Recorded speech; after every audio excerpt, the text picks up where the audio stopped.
Jaya Radha Madhava Kunja Bihari.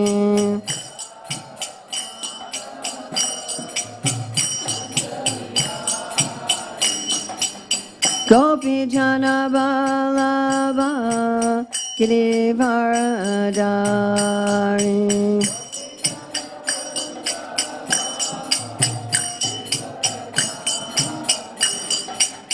Gopi Jana Vallabha Girivaradari.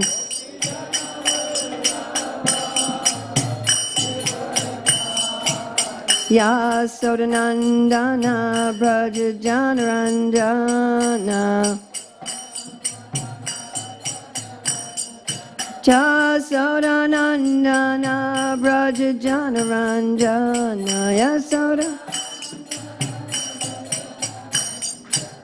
Yamuna Tiravanachari. Yamuna Tiravanachari. Jaya Radha Madhava Kunda Bihari.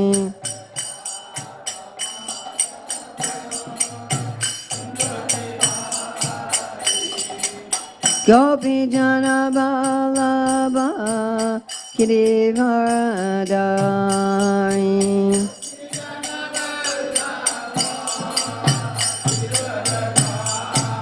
Yasodanandana Braja Janaranjana.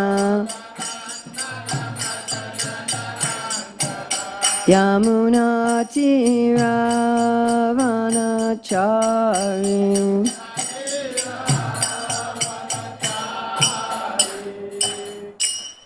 Jaya Vishnupad Paramahamsa Parivrajagacharya Asatara Sata Sri Srimad. His Divine Grace A.C. Bhaktivedanta Swami Maharaj Prabhupada Ki Jai. ISKCON Founder Acharya Srila Prabhupada Ki Jai. Anantakoti Vaishnava Vrinda Ki Jai. Namacharya Srila Haridas Thakur Ki Jai. Prem Shikaho Shri Krishna Chaitanya Prabhu Nityananda Shri Advaita Gadadhar Shivasadi Gaur Bhaktivinoda Ki Jai. Shri Shri Radha Krishna Gopinath Shai Mukunda Radha Kunda Giri Govardhan Ki Jai.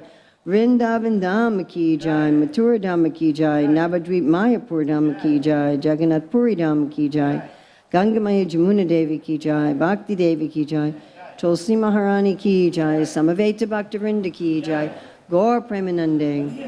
All glories to the assembled devotees, all glories to the assembled devotees, all glories to the assembled devotees, all glories to Sri Guru and Gauranga, all glories to Srila Prabhupada. Namo Om Vishnu Padaya Krishna Prastaya Bhutale Srimati Bhaktivedanta Swami Niti Namane Namaste Sarasvati Deve Gauravani Pacharane Nirvisesa Sunyavadi Paskatyade Satarane Vandeham Shri Guru Shri Yuta Padakamalam Shri Gurun Vaishnavamscha Shri Rupam Sagrajatam Sahagana Raganatam Vitam Sam Sajivam Sadvoitam Sadvadutam Parijana Sahita Krishna Chaitanya Devam Shri Radha Krishna Padam Sahagana Lalita Shri Vishakam Vitamscha Vanchikalpachubhischa Kripasundabhyevacha Patitanam Pavanevyo Vaishnavebhyo Namo Namaha. Om Namo Bhagavate Vasudevaya. Om Namo Bhagavate Vasudevaya. Om Namo Bhagavate Vasudevaya. So it is October 19th, 2023 at Radha Gopinath Temple in Chowpatty in Mumbai. And we're reading a very famous verse today. Bhagavatam Canto 2, Chapter 3, Text 10. Akama sarva kamo va moksha kama udaradhi tivrena bhakti yogena tajeta purusham param. My water's gone.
Akamaha, one who has transcended all material desires. Sarvakamaha, one who has the sum total of all material desires. That would be a lot. Va, either. Mokshakamaha, one who desires liberation. Udaradhi, with broader intelligence. Tivrena, with great force. Bhakti yogena, by devotional service to the Lord. Yajeta, should worship. Purusham, the Lord. Param, the supreme whole. Srila Prabhupada's translation. A person who has broader intelligence, whether he be full of all material desire, without any material desire, or desiring liberation, must by all means worship the supreme whole, the personality of Godhead. So this is reasonably long purport and slightly technical. So this is an extremely important verse in the Bhagavatam. So if we can try to be attentive, sometimes when people are reading the purport, everybody just zones out. So if we could try to be attentive. The Supreme Personality of Godhead, Lord Shri Krishna, is described in the Bhagavad Gita as Purushottama, or the Supreme Personality. So why do you think Prabhupada's saying that? For what in this verse is prompting Srila Prabhupada to say that? Yes, Purusham Param. And especially Srila Sridhar Swami, you notice in the previous verse, it also has the words Purusham Param. And Srila Sridhar Swami says in the previous verse, that refers to Paramatma, and in this verse, it refers to Bhagavan, which is mentioned by Srila Jiva Goswami in his various sandarbhas when he comments on this verse. So Srila Prabhupada starting out dealing with Purusham Param. Going on, it is he only who can award liberation to the impersonalists by absorbing such aspirants in the Brahmajyoti, the bodily rays of the Lord. So why would he be saying that?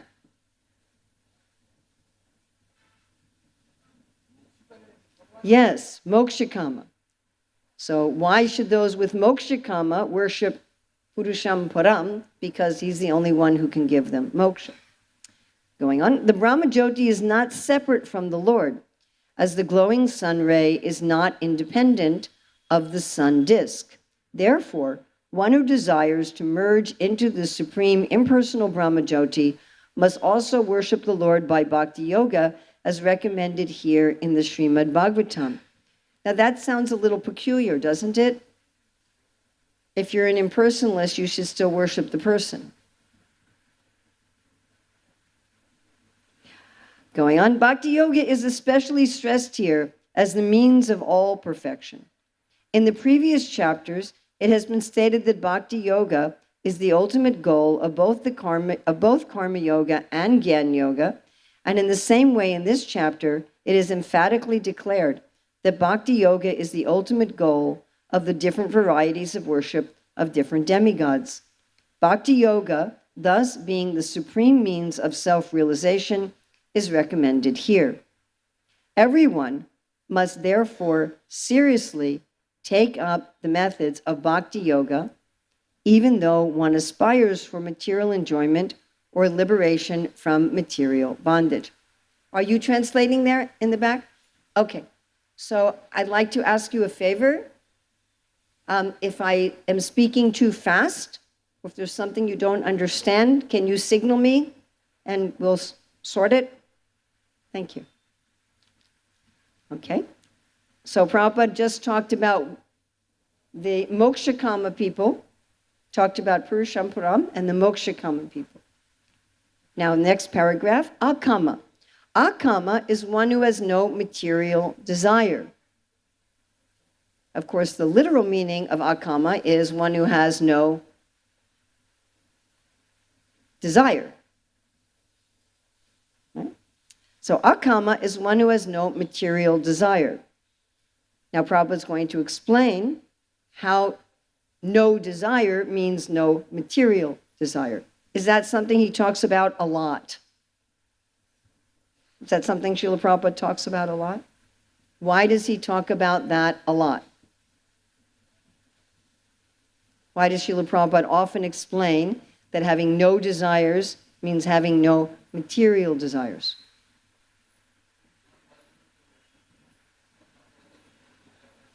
Not possible to have no desire is not possible. Main contextual? Yes, thank you. Because that is the main contention between the Vaishnavas and the Mayavadis. Yes. And that's part of Prabhupada's main mission that we have in his pranam mantra, Nirvisesha Nivadi, to counteract the people who are preaching only impersonalism. So the people preaching only impersonalism will take this verse or these kind of statements. Do these statements occur often in Shastra? That one should be free of desire. Yes? Okay. Akama is one, going again, Akama is one who has no material desire. A living being naturally being the part and parcel of the supreme whole, Purusham Purnam, has as his material function, now it's interesting he's saying here Purusham Purnam instead of Purusham Param, has as his natural function to serve the Supreme Being, just as the parts and parcels of the body or the limbs of the body are naturally meant to serve the complete body. Desireless means, therefore, not to be inert like the stone, but to be conscious of one's actual position and thus desires satisfaction only from the Supreme Lord. Srila Jiva Goswami has explained this desirelessness as Bhajan iya param purusha sukha matra sakukatvam in his Sandarbha. This means that one should feel happy only by experiencing the happiness of the Supreme Lord. This intuition of the living being is sometimes manifested even during the conditioned stage of a living being in the material world. Now, this is a very important point because there are people, including some apparent members of our Gaudiya Sampradaya, who are making propaganda that bhakti is not inherent in the soul. And they are making this propaganda quite strongly, and they are writing books on this topic, and so forth.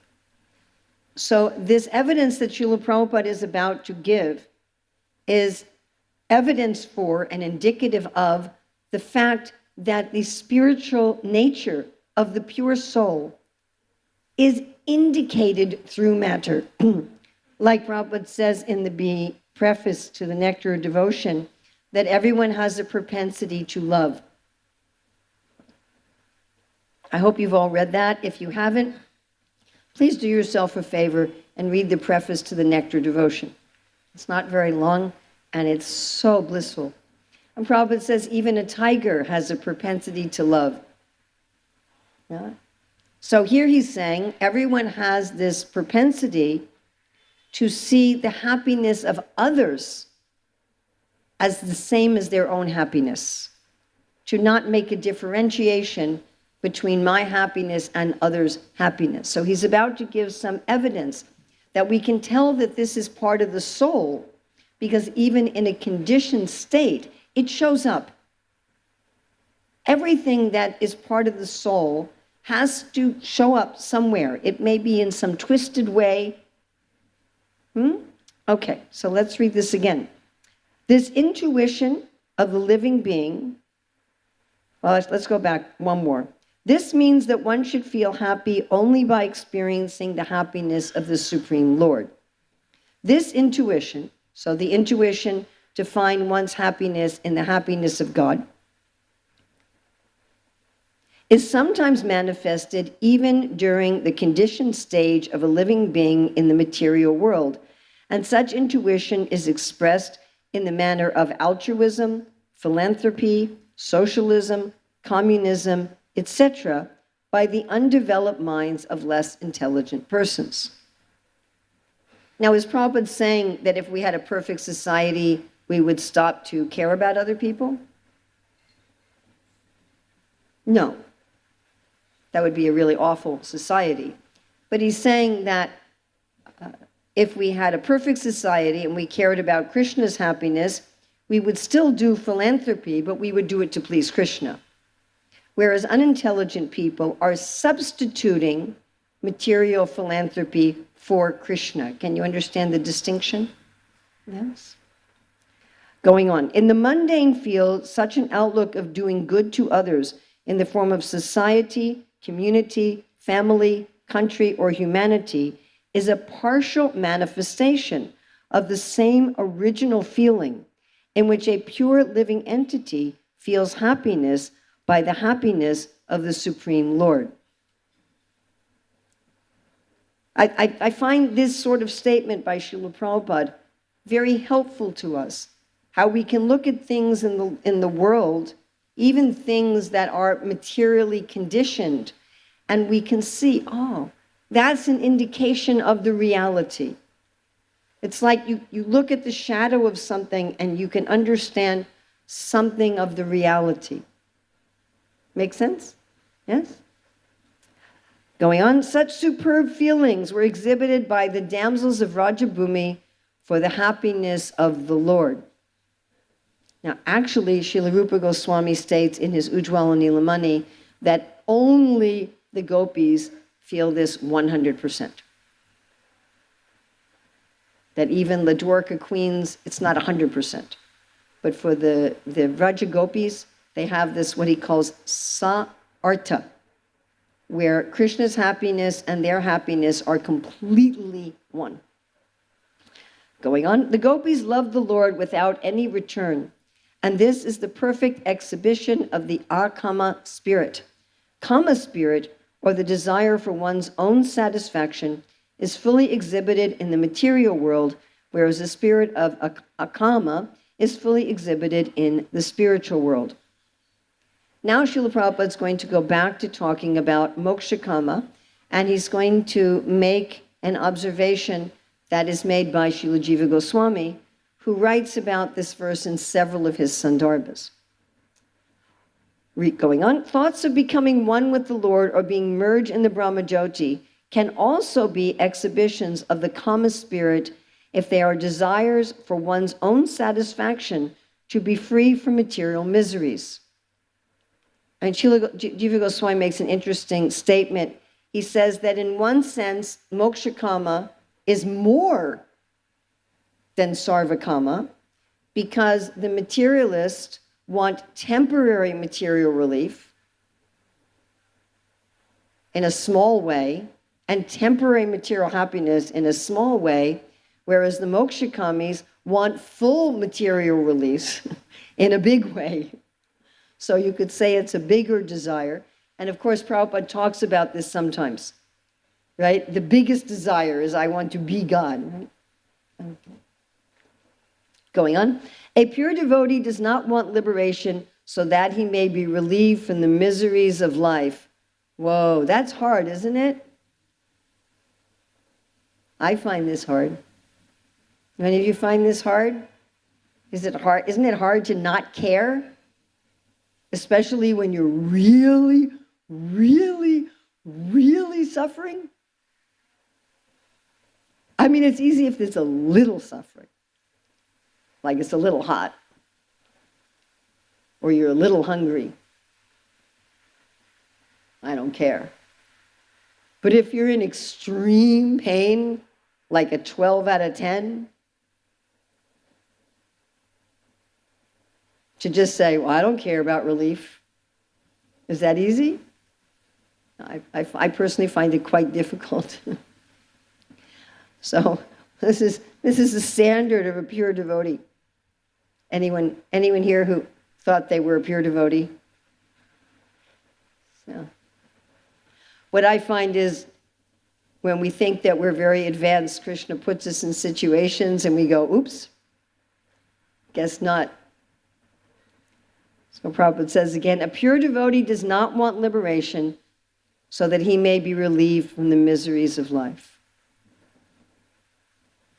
Even without so-called liberation, a pure devotee is aspirant for the satisfaction of the Lord. Influenced by the Kama spirit, Arjuna declined to fight in the Kurukshetra battlefield because he wanted to save his relatives for his own satisfaction. But being a pure devotee, he agreed to fight on the instruction of the Lord because he came to his senses and realized that satisfaction of the Lord at the cost of his own satisfaction was his prime duty. Thus he became a Kama. That is the perfect stage of a perfect living being.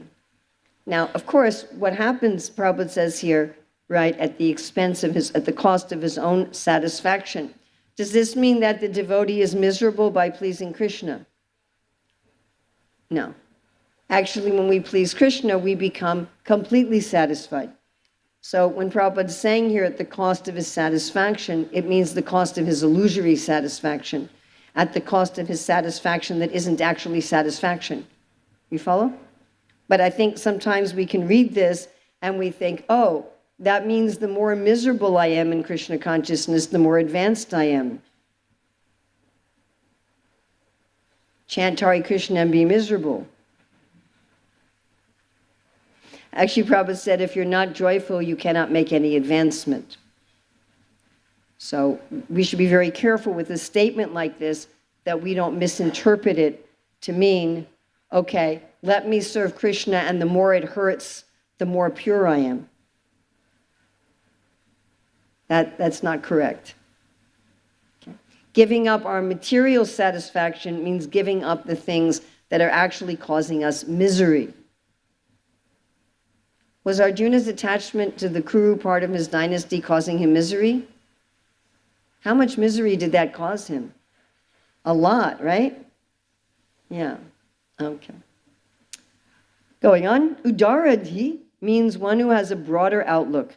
People with desires for material enjoyment worship small demigods.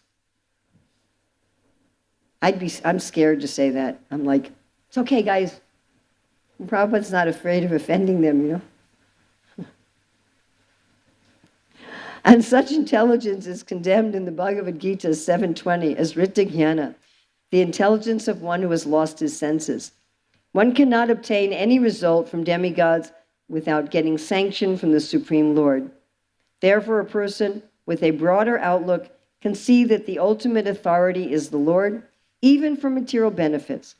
Under the circumstances, one with a broader outlook, even with a desire for material enjoyment or for liberation, should take to the worship of the Lord directly.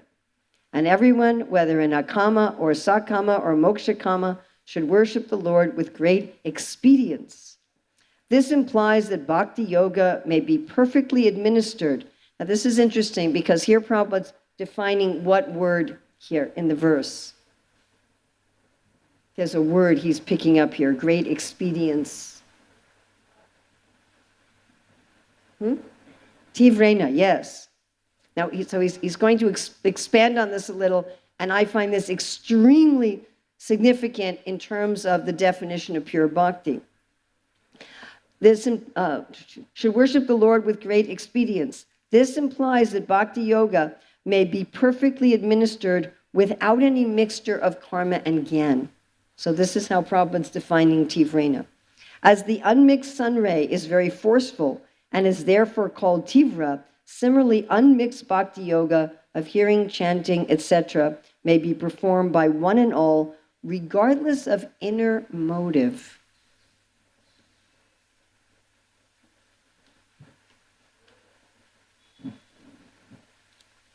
Akama sarvakamova, moksha kama udaradi, tivrena bhakti yogena, yajeta purusham param. A person who has broader intelligence, whether he be full of all material desire, without any material desire, or desiring liberation, must by all means worship the supreme whole, the personality of Godhead. So bhakti is the answer to everybody. Whatever you want, bhakti. Like there's some stores where you can get pretty much everything. You know, not really. Just like Amazon, they have the arrow going from A to Z, A to Z, right? Like you can get, can you really get everything there? I'm sure there's some things you can't get there. Yeah? Not many, but some. But people think, oh, let me go there, I'll be able to get everything. You know, you have some huge store where they carry, you know, groceries and hardware and tires, or sometimes not just a store, but like a shopping center. And they have all different kinds of stores. And here you can get everything you want. You don't need to go anyplace else. Now, Bali Maharaj made the mistake of thinking he was that person. He told Vamandev, he said, why are you asking for 3 paces of land? You should ask me for something so great that you'll never have to ask anyone else for anything ever. Could Bali give that? Could he give that? No. And so Vamandev showed him a very interesting way. No, you don't have that capacity. But one should go to the place where one can get all one's desires fulfilled. And that one will be so satisfied that one will never have to ask anyone for anything ever. So to go to the right person in the right way, to go to Purusham Param with Tivrena Bhakti Yogena. All right. So why is it that we can get everything from Krishna, and what is Tivra Bhakti? And how are we going to get this kind of intelligence? Because frankly, most of us aren't that intelligent, honestly. Even if we're sitting in this room, we may still not be that intelligent all the time. So what does this mean? So I really like Jiva Goswami's explanation. I thought, wow, this is just perfect. He said, yes, you may get what you desire from someone else or something else. That's true. But when you engage in bhakti to get your desires, you get a bonus. You know how some places advertise, sign up for this, you get, this is what we give you, and we give you a free bonus. You've seen this? In some places, we give you this free bonus, this free bonus, this free bonus. So with Krishna, you're going to get what you want. You're going to get liberation. You're going to get satisfaction of your material desires.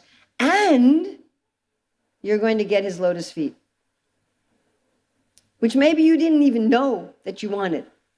And maybe you didn't even know how valuable it was. I mean, sometimes businesses do that.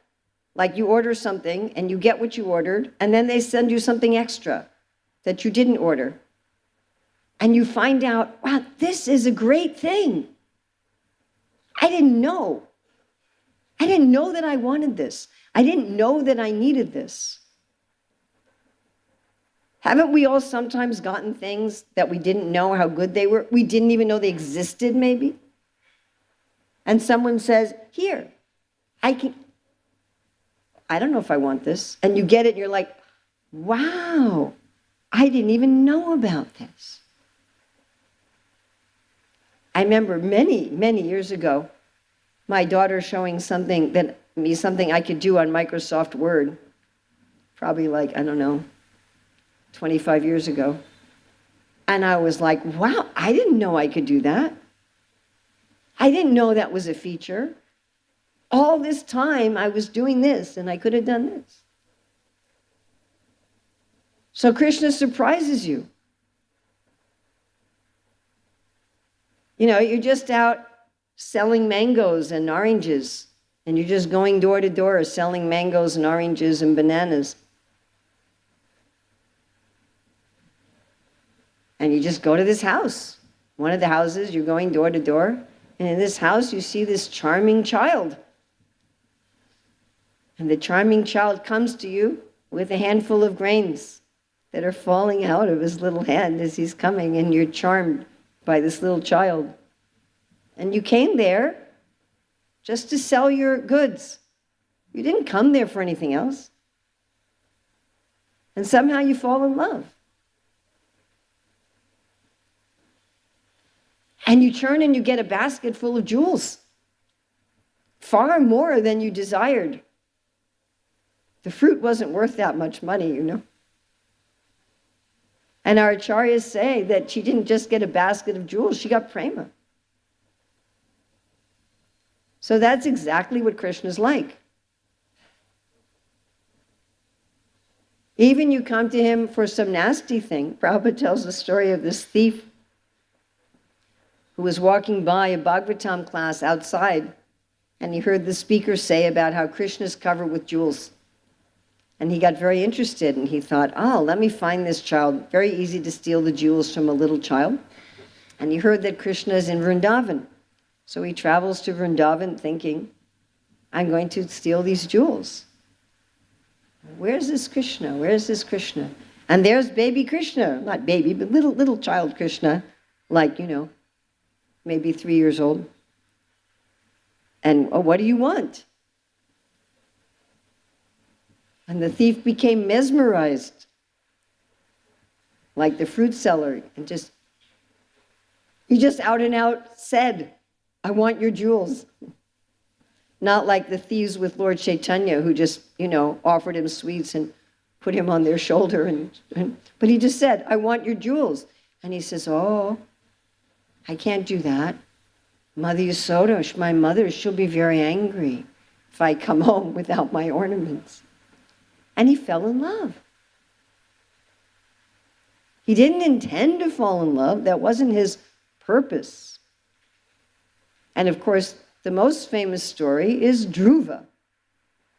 Dhruva was insulted.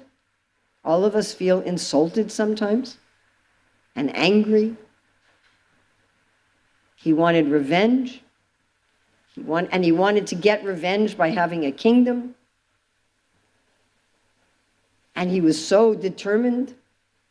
Tivrena, I mean, he was really, really determined. And he's meditating on Vishnu. I mean, he was so determined. He became one with the Lord in a sense, and his breathing and the universal breathing were the same. And when the Lord manifested externally, he fell in love. And the Lord said, fine, you can have it, what you wanted. You can have your father's kingdom for 36,000 years and never become old. And you can have the pole star as your kingdom. You can have everything you wanted. And he said, I don't even care anymore. I have you. Even he felt sorry afterwards. He's like, why was I sarvakama? So you get a bonus. You go someplace else, yes, you may get what you want. You might. But you don't get the bonus. And not only that, when you get what you won't even be happy with it. Hiranyakashipu went to Lord Brahma with a similar desire as Dhruva. I want to own everything. I want to own the biggest thing. He also had a desire for vengeance. He had a desire for vengeance against the Lord for killing Hiranyaka. And Lord Brahma said, yes, you can have this, you can have this. All the mystic powers, no rival.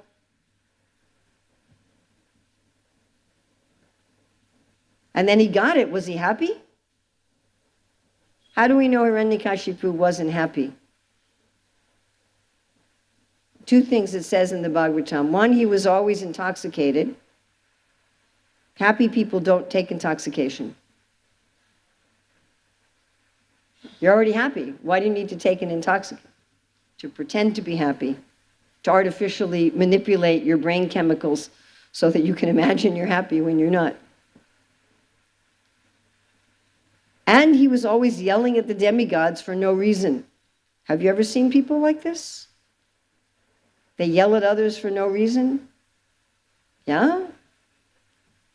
Immediately you can understand it's not a happy person, right? Happy people don't do that. So he got everything, but he wasn't happy. So if you go to some source other than Krishna, you may get what you want. In fact, you will. If you do things right, you do the right karma, you worship the right demigods, you will get what you want. Maybe not immediately, but you will eventually. But you won't like it, because we're not going to like anything material ultimately. And even if you say, well, I've had things material that I liked, but they were temporary, right? And therefore they're also a source of pain. When people have the perfect marriage, they suffer more when their spouse dies. You follow? You have the perfect car. You suffer more when it gets crashed. I know, it was just a car. Oh, it's my car. So you go other places, even if you get what you want, you won't be happy, and there's no bonus. So whatever you want, go to the place where you're going to be fully satisfied, and you get the bonus. You get unlimited, perfect, real spiritual satisfaction, even if that isn't what you wanted in the first place, even if you didn't know about it. And therefore, we respect all religionists, even if they're materialistic. And most religionists are materialistic. It doesn't matter whether they're Christians or Muslims or Hindus or Jews or whatever they are, or Buddhists. Most religionists are materialistic. Like Krishna says, the people come to him for 4 reasons. The vast majority of people who come to the Hare Krishna movement at least start out being materialistic, according to Krishna. Yeah? But we respect, okay, you're worshiping God. You're worshiping God. You're worshiping the actual Purusham Param. That's good. Eventually, it may not be one life, but eventually you will come to the perfection. So then there's how to worship. Tivrena. Now, it's very interesting. So here knows Srila Rupa Goswami's verse about the definition of pure devotional service. Anyabilasi ta sunyam, jnana karma anavritam, anukulena krishnanu shilanam, bhaktir uttamam. So this verse is eliminating the first line. Anyabilasita sunyam. And that's why I find what Srila Prabhupada says at the end here to be absolutely fascinating. He says here, unmixed bhakti. So if it's not mixed with karma and it's not mixed with karma and gyan. He says here again, this implies that bhakti yoga may be perfectly administered without any mixture of karma and gyan, as the unmixed sun ray is very forceful and is therefore called tivra, Similarly, unmixed bhakti yoga of hearing chanting may be performed by one and all regardless of inner motive. So Prabhupada's basically saying, forget about the first line right now. Are you all understanding? Anyabilasita sunyam means you're in the akama category. But he's saying, never mind. If you're in the sarvakama or mokshakama category, that's fine. Doesn't matter. Which is a relief, isn't it? Anybody here prepared to say they're 100% in the akama category? Maybe you're just shy. But we generally, like I say, if we're suffering enough, we want moksha. At least I do. I'm like, sorry, Krishna. I want the misery to go away. Or there's things we want in this world. We want people to respect us. Ouch. Or, maybe we really want that pair of shoes. Or maybe we really want that gulab jamun. Prabhupada said, forget about that.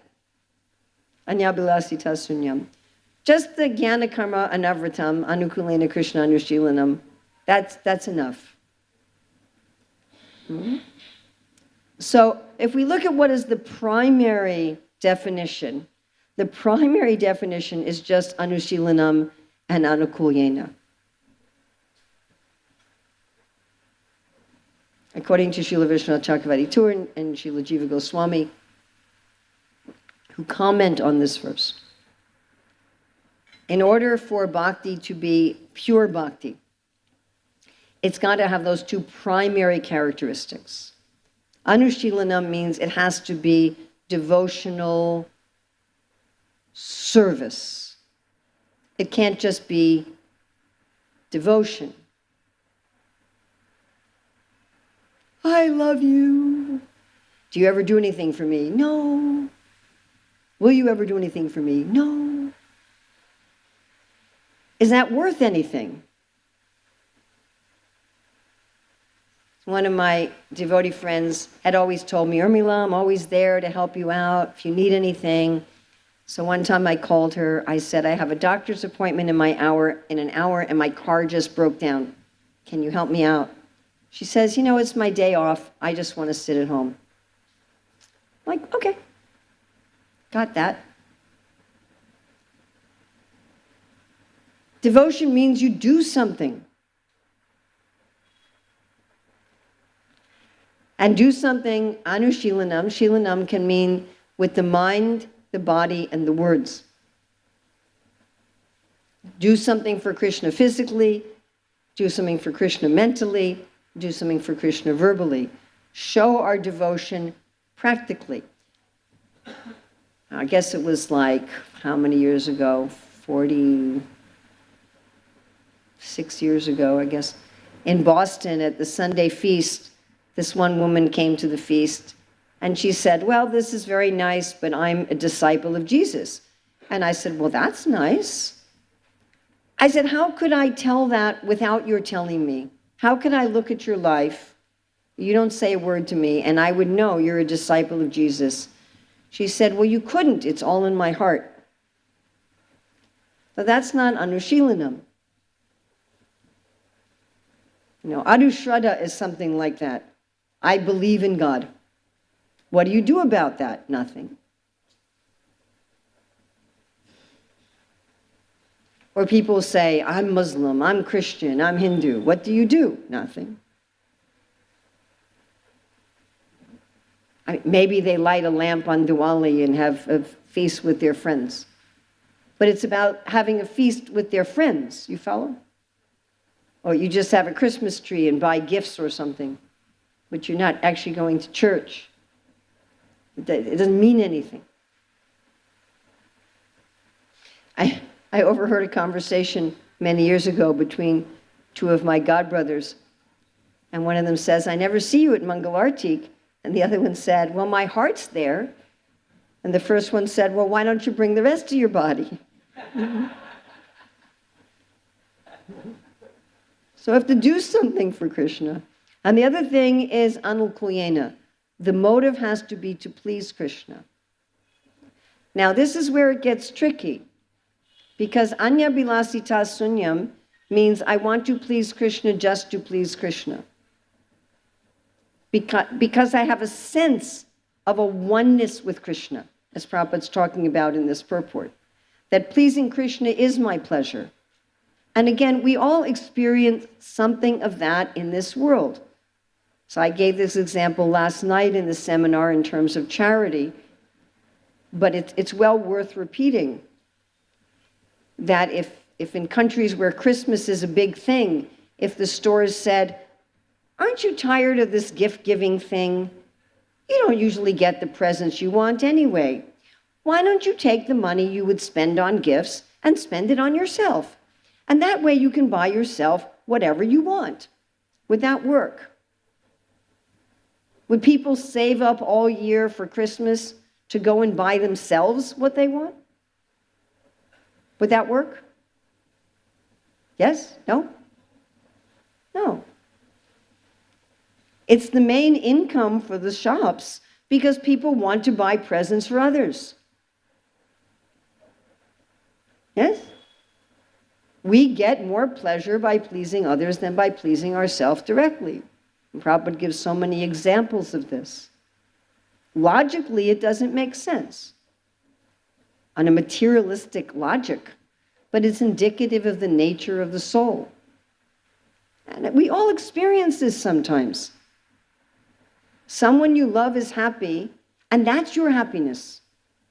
You don't feel a separation between yourself and the person you love. You do something for that person, they're happy, and that's your happiness. So really, that is what's talked about with anukulyena. But that kind of anukulyena goes with anyabilasita sunyam. So how can you have anukulyena if you have sarvakama or mokshakama? Because then you're trying to please Krishna because you want something from him. It's kind of like rajasic charity. You know, I didn't want to give, but my boss told me I should give, and I want to keep my job and make my boss happy, so I'll give something. Or even my guru told me to give, and I want the other devotees to like me, and I want people to say I'm a good disciple, so therefore I give. That's rajasic charity. Or I give so my name will be up on the wall and everybody will think I'm a very good person. So I'm going to please Krishna, and if I please Krishna, he'll liberate me. He'll cure my disease. Or ultimately, he'll bring me to the Brahma Jyoti. Or I want to please Krishna, so I'll pass my exam, or so I'll make a lot of money. And I know that he's the gatekeeper. But the trick is, if you try to please Krishna, even for an ulterior motive, Krishna's really interesting about that. And he just takes the I want to please Krishna part. So those two things have to be there. The secondary things are the anyabilasita sunyam and the jnanakarma anavritam. But here Prabhupada is saying, if you want this to work, don't mix with karma and jnana. All right. How do we get this broad intelligence? How do we get this udara di? Because most people running around the world don't have it. Most people running around the world are trying to fulfill their desires in another way. And even we who are supposed to be devotees of Krishna, maybe we're already first initiated, maybe we're second initiated, maybe we've been hanging around for decades.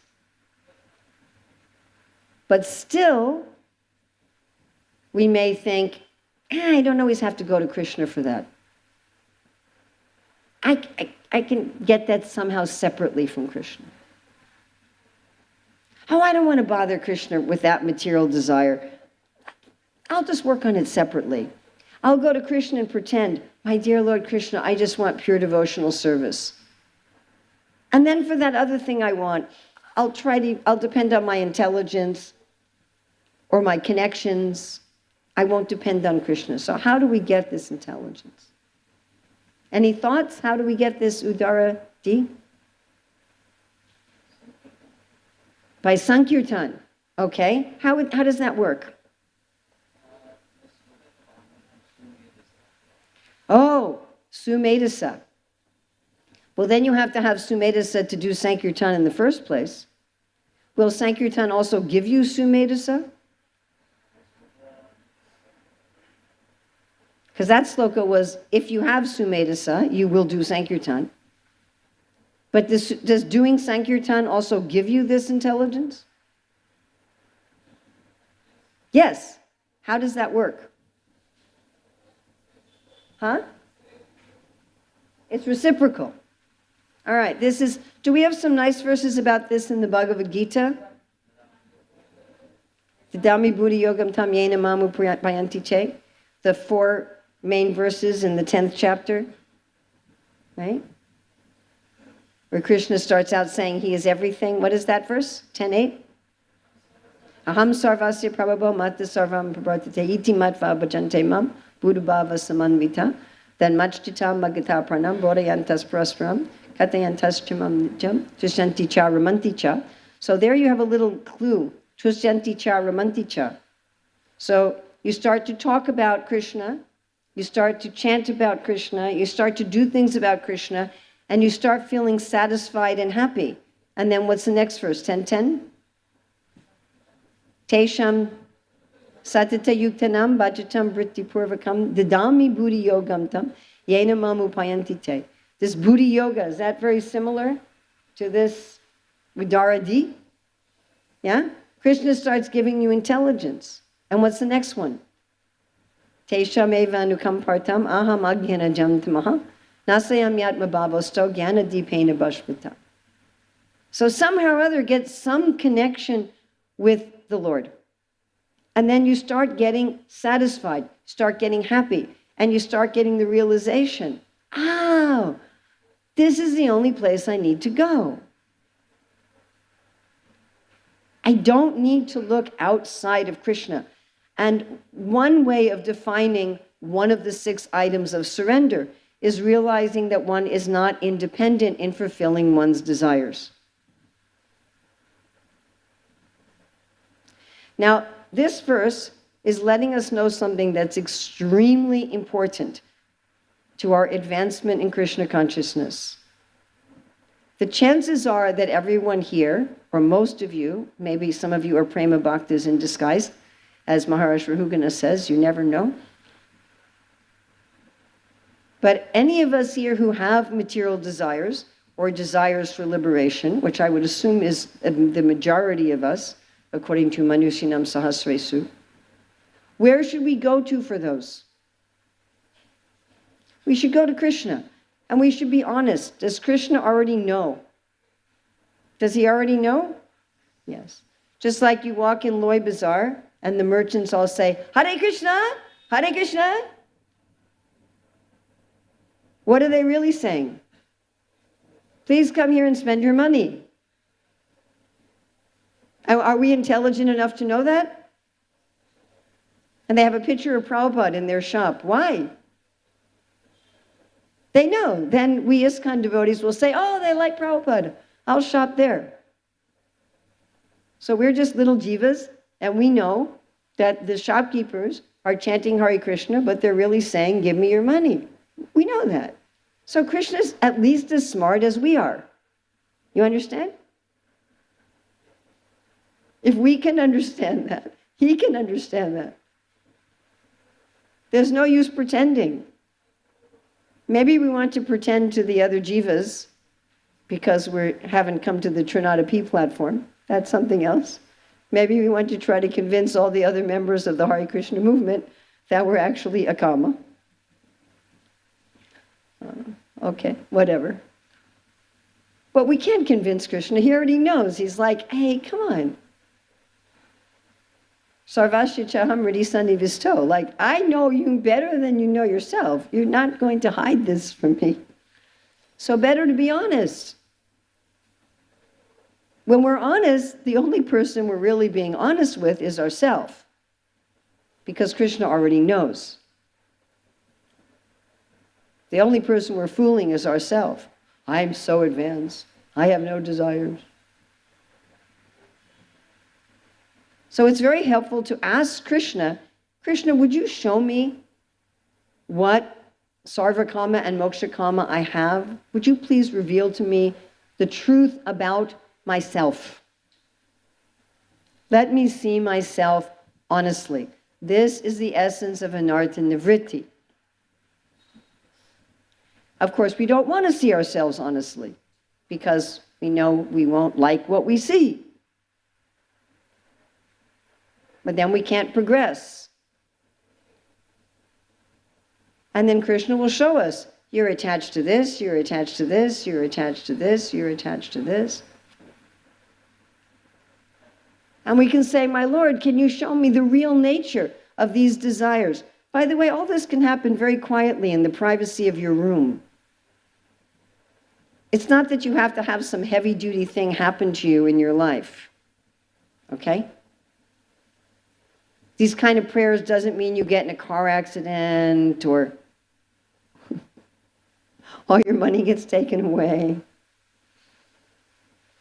It can happen very quietly while you're chanting, while you're reading the Shastra. My Lord, show me the nature of these desires. And Krishna will show you the nature of these desires, and you'll see that they're ugly. Desires for liberation are ugly. They're disgusting, actually. Desires for overlordship, they're grotesque. Prabhupada said that a person on bhava doesn't have material desires because he sees the naked form of those material desires. Do you all know the story of Ulysses from the Iliad and the Odyssey, or do they not teach that in schools anymore? So this is the Greek mythology. So Ulysses is coming back from the war, he was victorious, and he was told of many obstacles. Prabhupada refers to the Iliad quite a few times. And one of the obstacles was an island full of witches. They were called the Sirens. This is where we get the English word siren. They sing very beautifully, and anyone who would hear their singing would think they were beautiful women on a beautiful island full of coconut trees and mango trees and waterfalls. Whereas actually they were old ugly witches who ate sailors, and they were in a desert. So Ulysses heard this, and he told all the men, put wax in your ears so you will not hear the sirens. He said, but tie me to the mast. I want to hear. He said, but don't follow any of my instructions while we pass this island. So the men who had their hearing blocked, they actually saw the desert with the witches, and they're just rowing, let's get out of here. And Ulysses is going, stop. When we see Maya for what it is, then all these attachments just vanish. So we ask Krishna, please show me, what are my attachments and what is the naked form of my attachment? And you can ask him to show you sweetly and privately. Of course, that means you have to respond when he shows you sweetly and privately. You follow?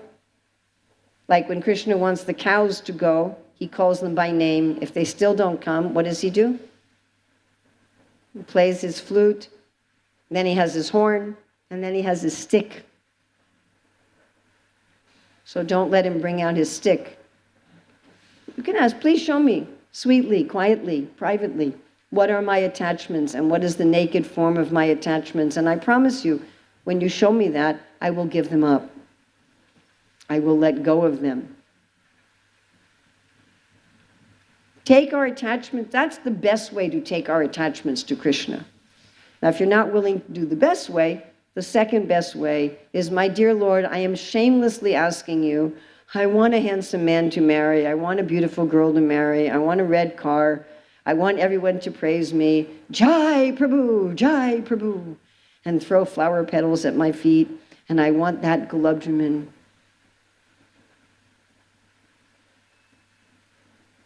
And Lord, I'm asking you, and whether you give me or not, I accept.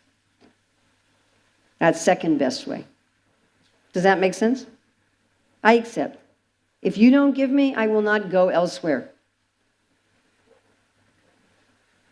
If you don't give me now, I will wait. I will trust your judgment. I will put these desires before you. So that's the second best way. And this way we will come to having this broad intelligence. So Krishna consciousness is open for everybody. It doesn't matter.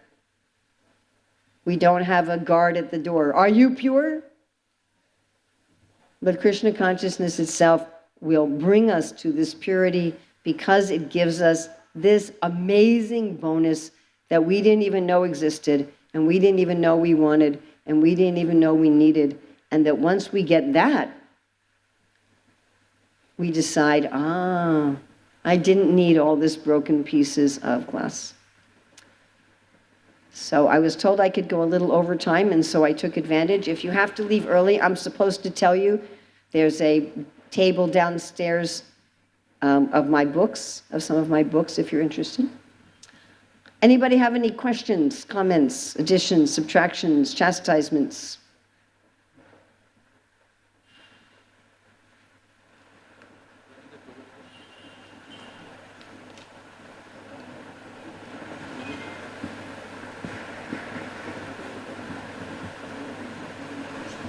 Anybody?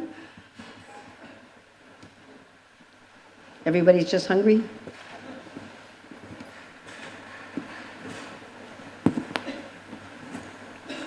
Hare Krishna, ma'am. Hare Krishna. Thank you very much for a very wonderful class. Mataji, in Chaitanya Charitamrita, in one of the section where Lord Krishna is talking about anyone who comes to me, and if he asks me anything, I won't give him because it is a poison, I know. I will give the nectar of my lotus feet to him instead of fulfilling his desires. Well, that's not really instead of. In other words, let's say this has happened to me, like I've gone to a shop and I've asked for something, and they said, you know, I have something a lot better that will meet all of your needs even better than this. Has that happened to everybody? Yes. Yeah, so it's like that. Now you could say the shopkeeper didn't sell you what you came for, but did the shopkeeper fulfill your desires?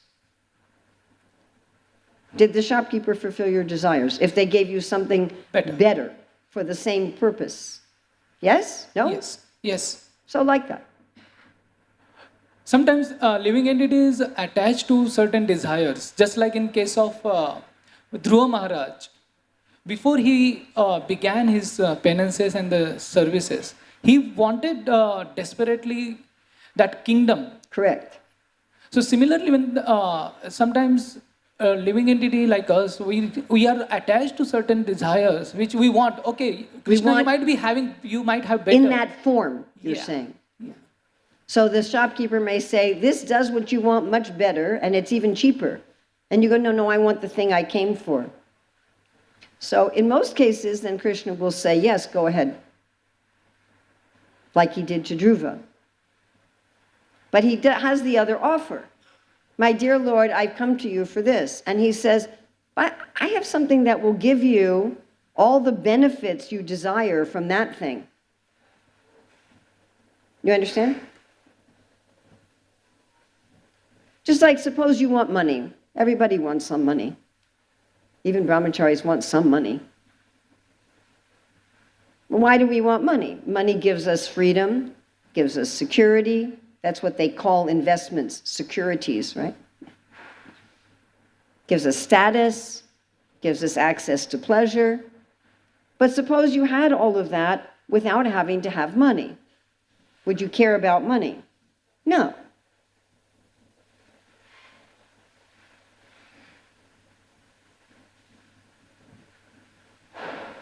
You know, if you have some rich friend, and the rich friend says, you can stay in my villa, and I'll have 100 servants at your beck and call, and there's a car, you can go wherever you want. We'll serve you whatever you want to eat. You wouldn't care whether you have cash in your pocket or not. You wouldn't need it.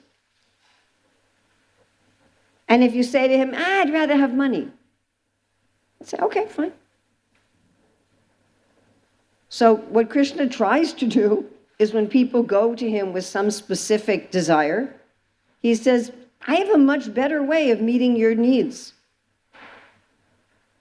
I have a way of meeting your needs where you'll never have to ask for anything from anybody ever, and you'll feel completely satisfied. I'd like to offer you that.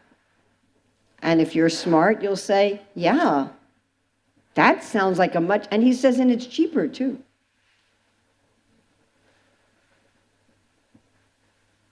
You don't have to do all these austerities and, oh, okay. And some people are like, nope, that's what I came for, that's what I want. Okay, fine. Take it, go ahead. And then what happens? The person after some time, usually, not always, comes and says, can I have the other thing? But not always. Not always. Daksha didn't.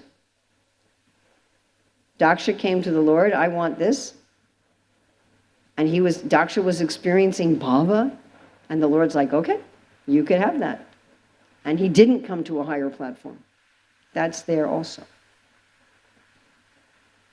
But yeah, Krishna will offer.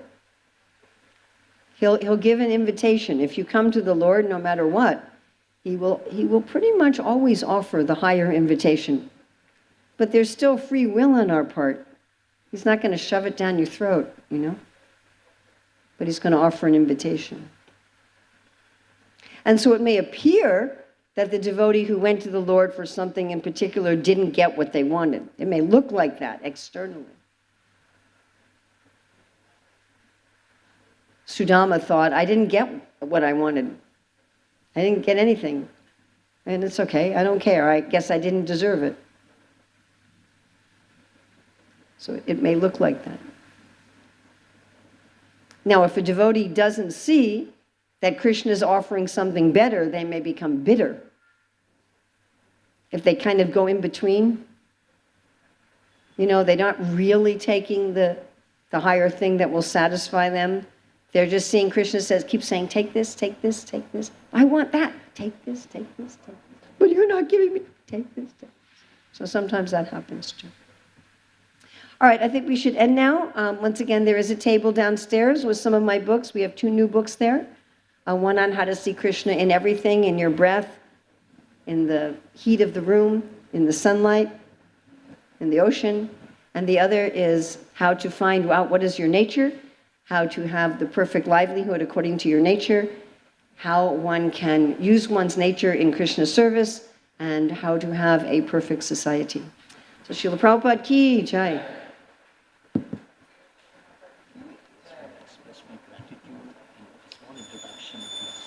Don't know, you never have an introduction at the end, Prabhu. Anyway, the whole purpose of an introduction is to give the audience faith in the speaker. That's its whole function. There's no other function of it. If you don't introduce somebody, then the speaker has to spend the first 10 or 15 minutes developing faith. That's fine, but an introduction at the end has no value. So please, just forget about it. If they want to find out anything about me, they can look on my website. Thank you. Thank you very much, Urmila Devi Dasi, for coming and giving us this class here today. So let us express our gratitude by loudly chanting 3 times, Hari Bol, Hari Bol, Hari Bol.